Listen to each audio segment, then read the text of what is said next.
President Trump speaks about the strikes in Syria from the diplomatic reception room of the White House on April 13, 2018. Susan Walsh, AP, from the moment White House Chief of Staff John F.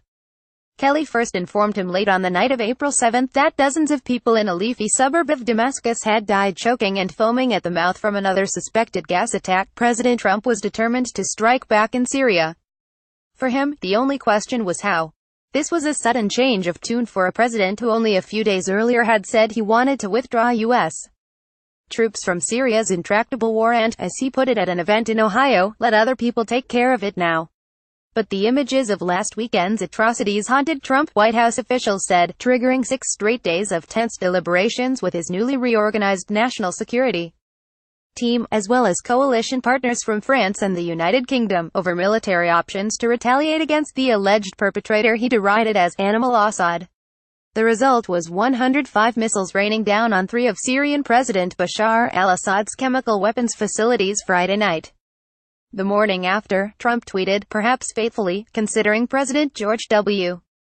Bush's premature declaration of victory in Iraq, mission accomplished. Defense Secretary Jim Mattis left, joined by Joint Chiefs Chairman Gen.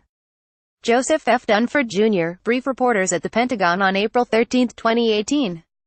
Carolyn Castor, AP, even with Trump's jubilant response to the strikes, several advisors close to the president said they had no indication there was a long-term strategy for the region, and he seems essentially in the same position now as he was after last April's attack on Syria. The missile strikes Friday night came at an especially traumatic moment. The commander-in-chief was increasingly agitated over the past week as legal and personal crises converged around him, exhibiting flashes of raw anger, letting off steam on Twitter and sometimes seeming distracted from his war planning. As the military brass put together the final details on the Syria strike plan, for instance, Trump was following the New York court proceedings involving his personal lawyer Michael Cohen and was fixated on media coverage of fired FBI Director James B. Comey's new memoir. The book paints a scathing portrait of the president's conduct in office and character, and Trump was personally involved Friday in drafting the scorching statement attacking Comey that White House Press Secretary Sarah Huckabee Sanders read from her podium Friday, according to a senior administration official.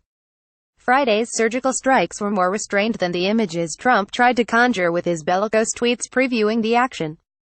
Last Sunday, he warned Assad and his government's backers, Russia and Iran, big price to pay. On Wednesday, he wrote that missiles will be coming, nice and new and smart. But in closed-door national security meetings, the tone from top officials was decidedly more nuanced.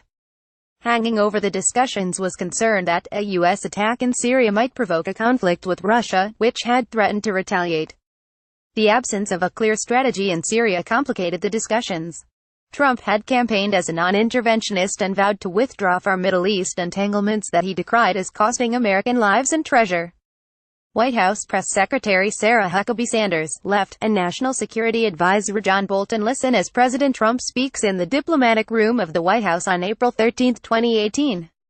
Susan Walsh, AP, and yet to Trump's national security team, action of some kind seemed to be a requirement, as officials said they listened to the president deride his predecessor, Barack Obama, for sometimes discussing possible military action and then not delivering it.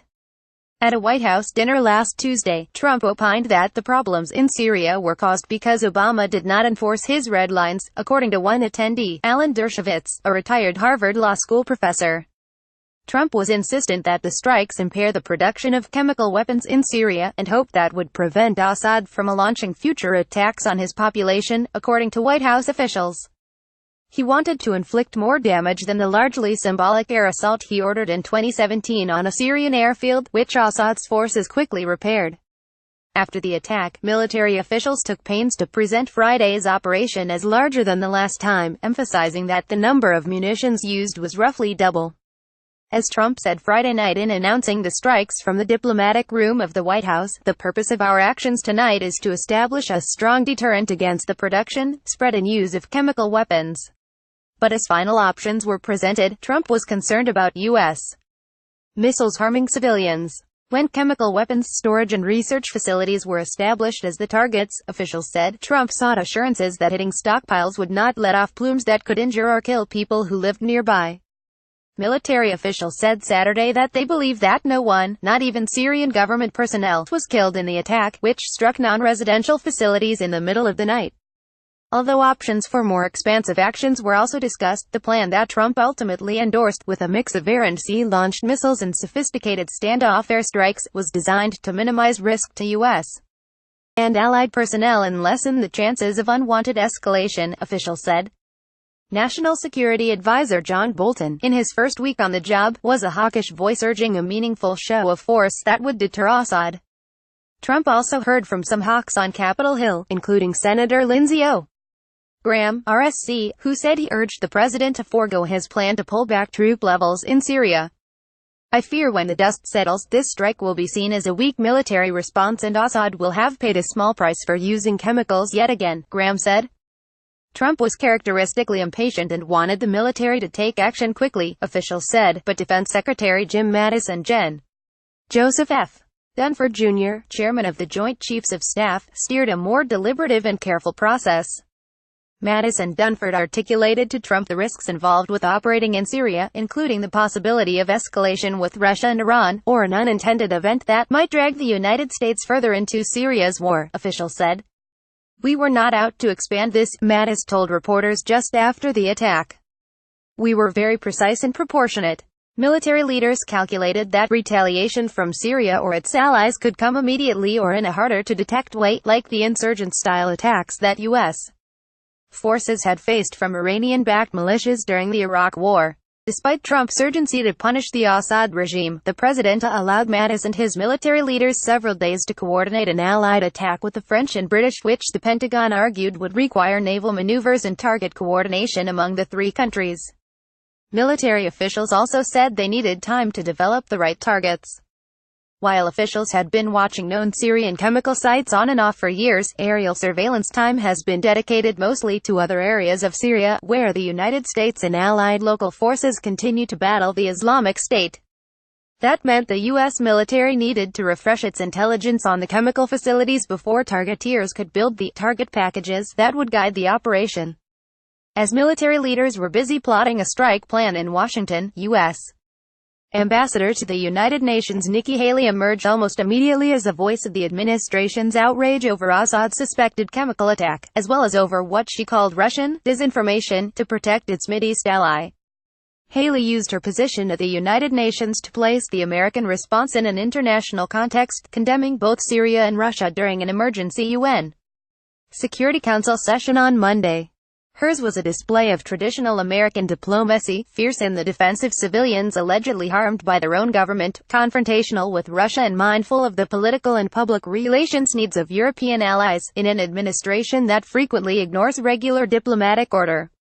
"Only a monster targets civilians and then ensures that there are no ambulances to transfer the wounded," Haley said Monday.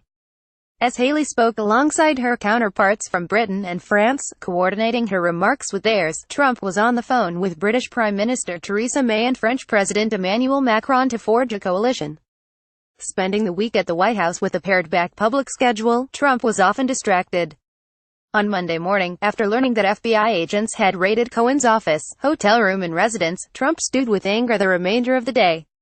He railed to advisors and friends that Special Counsel Robert S. Mueller's Russia investigation had grown far too expansive, complained about Attorney General Jeff Sessions and mused about firing Deputy Attorney General Rod J.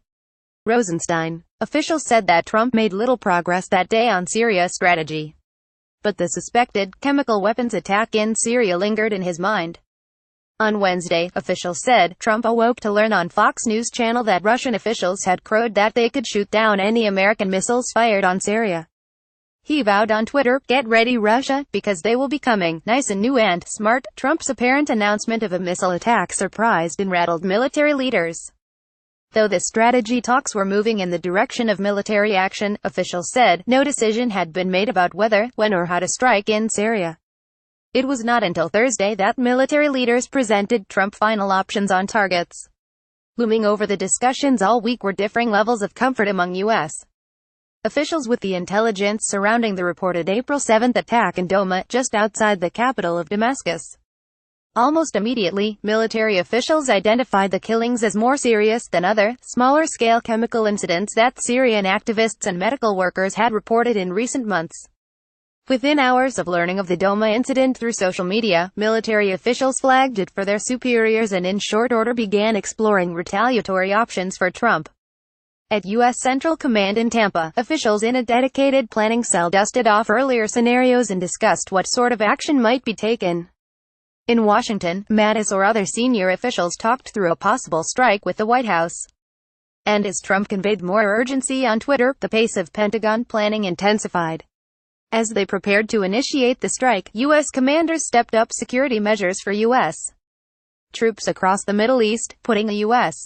force of about 2,000 inside Syria on high alert. Mattis for several days resisted concluding definitively that Assad's government was responsible for the Doma attack, officials said, saying he had not seen enough evidence that the Syrian government was responsible until last Thursday. But his boss did not share that apprehension. Even before a full intelligence briefing on the incident had been prepared, Trump assigned blame on Twitter last Sunday morning. Many dead, including women and children, in mindless chemical attack in Syria, Trump tweeted. He added, President Putin, Russia and Iran are responsible for backing Animal Assad. Big price to pay. John Hudson and Jenna Johnson in Lima, Peru, contributed to this report.